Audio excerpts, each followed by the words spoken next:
एक बार भीमसेन व्यास जी से बोले, हे पितामह, भ्राता युधिष्ठिर, माता कुंती, द्रौपदी, अर्जुन, नकुल और सहदेव आदि सब एकादशी का व्रत करने को मुझसे कहते हैं, परंतु गुरुदेव मैं उनसे कहता हूं कि मैं भगवान की भक्ति कर सकता हूं, दान दे सकता हूं तथा शक्ति के अनुसार उनका पूजन कर सकता हूं, परंतु बिना भोजन के नहीं रह सकता हूं।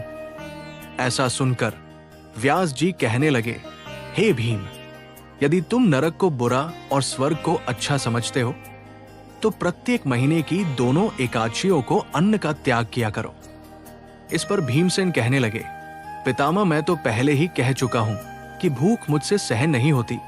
यदि साल में कोई एक व्रत हो तो वो मैं रह सकता हूं, क्योंकि मेरे पेट में भूख नाम की अग्नि है जो मुझसे बिना भोजन के सहन नहीं होती, और भूख नाम की अग्नि जलने के कारण मुझे बहुत पीड़ा होती है।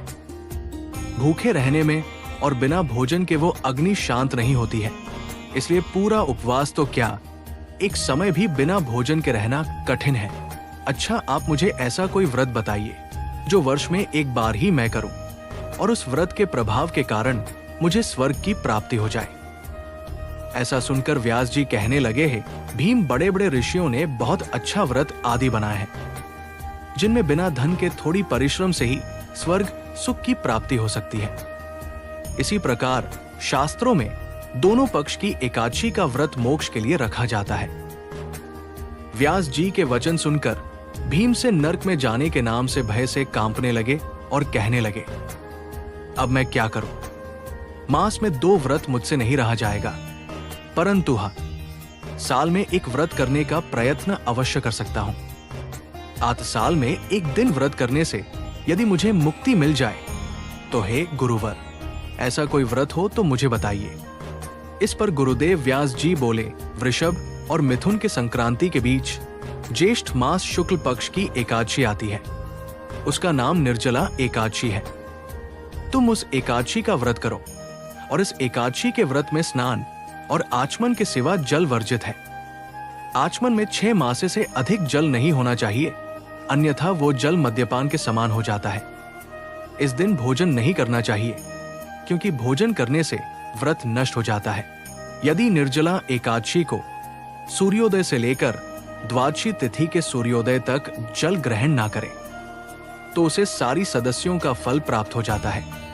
द्वादशी को सूर्योदय से पूर्व उठकर स्नानादि करके कुछ दान दक्षिणा ब्राह्मण को देना चाहिए। इसके बाद भूखे ब्राह्मण को भोजन कराएं, फिर स्वयं भोजन करना चाहिए। इसका फल पूरे 1 वर्षीय संपूर्ण एकादशी के बराबर होता है। व्यास जी भीमसेन को समझाते हुए बोले, हे भीमसेन, ये व्रत मुझको स्वयं भगवान नारायण ने बताया है। एक दिन मनुष्य निर्जल रहने से सभी पापों से मुक्त होकर भगवान विष्णु के परमधाम को प्राप्त करता है।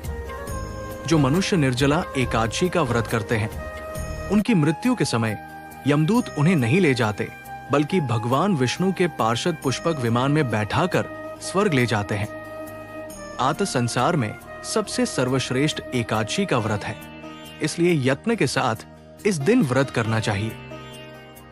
इस दिन भगवान विष्णु के परम प्रिय मंत्र ओम नमो भगवते वासुदेवाय मंत्र का यथासंभव उच्चारण करना चाहिए, और ब्राह्मण को वस्त्र और गौ का दान करना चाहिए। व्यास जी के मुख से एकादशी व्रत का महत्व सुनने के बाद भीमसेन ने उसी प्रकार निर्जला एकादशी व्रत धारण किया।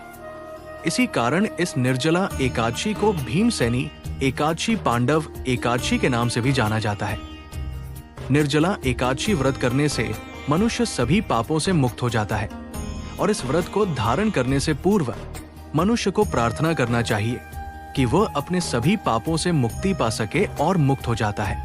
महर्षि वेदव्यास ने कहा, हे कुंती पुत्र, जो स्त्री या पुरुष इस व्रत को श्रद्धा पूर्वक धारण करते हैं, उन्हें कुछ विशेष ध्यान अवश्य करना चाहिए, जिसमें ब्राह्मण का भोजन, गोदान, मिष्ठान दान तथा ब्राह्मण को दक्षिणा अवश्य देना चाहिए।